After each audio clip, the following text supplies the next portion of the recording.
సంక్షేమమే రెండు కళ్ళుగా కూటమి ప్రభుత్వం వృద్ధులకు పింఛన్లు పంపిణీ చేస్తుంది. ప్రభుత్వ ఉద్యోగుల కంటే ఒకరోజు ముందుగానే వృద్ధులకు పింఛన్లు పంపిణీ చేస్తున్నారు.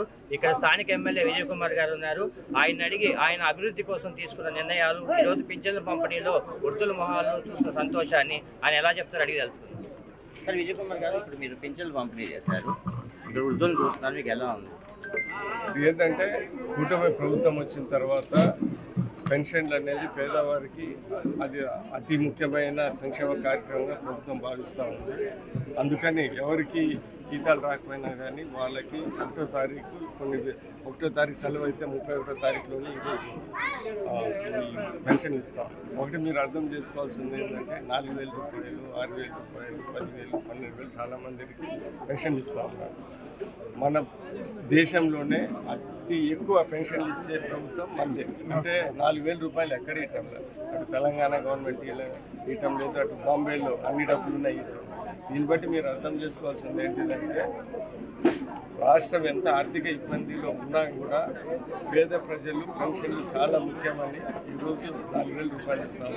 అంటే మనకు డబ్బులు ఎక్కువ ఇవ్వటం లేదు, పేద ప్రజల మీద ప్రేమలు ఎక్కువ ఇస్తాం. అది గుర్తుపెట్టుకోవాలి. హర్యానా కానీ ఎక్కడ మన భారతదేశంలో 4,000 పెన్షన్లు ఎక్కడా లేవు.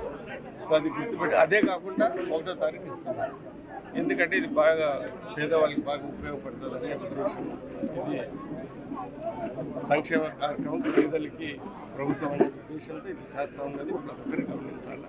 అందుకని అదే కాకుండా ప్రతి నెల ప్రజాప్రతినిధులు వచ్చి జనాల మధ్యలో ఉండి ఈ పెన్షన్ కార్యక్రమంలో పాల్గొంటారు.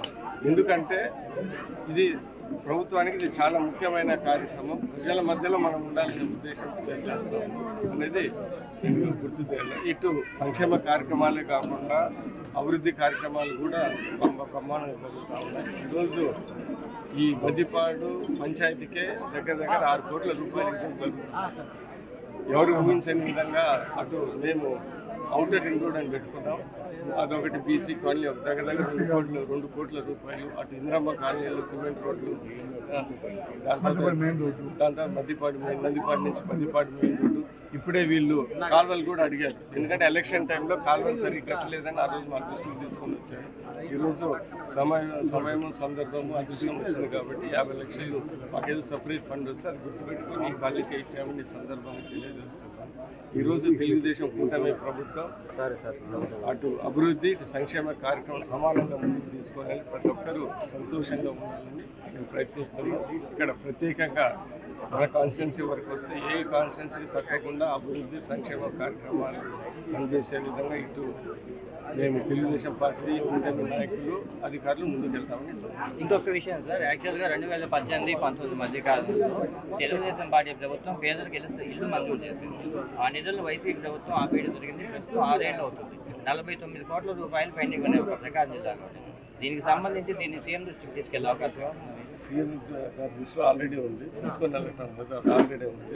దాన్ని కూడా ఒక ప్రణాళిక తయారు చేస్తూ ఉన్నారు. ఇటు జగనన్న కాలనీలో కొన్ని సెంటు ఇచ్చారు, అవి చాలా మందికి నచ్చడం లేదు. ఇవన్నీ చూసుకొని అతి త్వరలోనే నిన్ననే చంద్రబాబు నాయుడు గారు చెప్పారు, ఏంటి పేదలకి ఇల్లు ఇస్తాము. ఆ ప్రణాళిక తయారు పేదలకు ఇల్లు ఇచ్చినప్పుడు ఇళ్ల స్థలాలు అవి కూడా ఇబ్బంది కూడా తీరుస్తారని తెలియజేస్తా ఉన్నా. ఏంటంటే ఒకటి గమనించాల్సింది ఏంటిదంటే ఈ సంక్షేమ కార్యక్రమాలు ఒకటంబటి ఒకటి. ఎందుకంటే ప్రతి ఒక్కటి ఒక ఆర్థికంగా డబ్బులతో అనుసంధానం అయింది. ఒక్కొక్కటి చేసుకుంటా ముందుకు. ఇంకా రైతాంగ సమస్యలపైన ఇప్పుడు గుండ్లకం ప్రాజెక్ట్ ఉంది, కాలువలు ఉడికలు ఉన్నాయి, చాలా రోజులు పెండింగ్ ఉంది ప్రాజెక్ట్. దిగువ ప్రాంతాలు నాల్పాడు మండలంలో రైతులు ఇబ్బంది మాట్లాడుతున్నారు. ఆల్రెడీ 3 కోట్ల రూపాయలు టెండర్లు పిలిచారు, తీశారు. ఇంకొక 3 కోట్ల రూపాయలు అతి త్వరలో టెండర్లు చూస్తారు. అంతకుముందు రూపాయి కూడా పెట్టలేదు. ఈసారి దగ్గర 6 కోట్లు మన కాన్స్టిట్యున్సీలోనే ఈ కాలువలు తీసే కార్యక్రమాల్లో. ఇది ప్రధానంగా స్థానిక ఎమ్మెల్యే విజయ్ కుమార్ కూటమి ప్రభుత్వం సంక్షేమ కార్యక్రమాల అమలుకు కట్టుబడి ఉందని, దాంతో పాటు రైతాంగ సమస్యలు కూడా పరిష్కరిస్తామని, గుండ్లకమ్మ ప్రాజెక్టు అభివృద్ధికి కూడా ఇప్పటికే 3 కోట్ల వరకు కేటాయించామని, ఇంకొక 3 కోట్లు కూడా త్వరలోనే వస్తాయని చెప్పి ఆయన అంటున్నారు. లక్ష్మీనారాయణ, ప్రకాశం జిల్లా, అభినవ్ భారత్.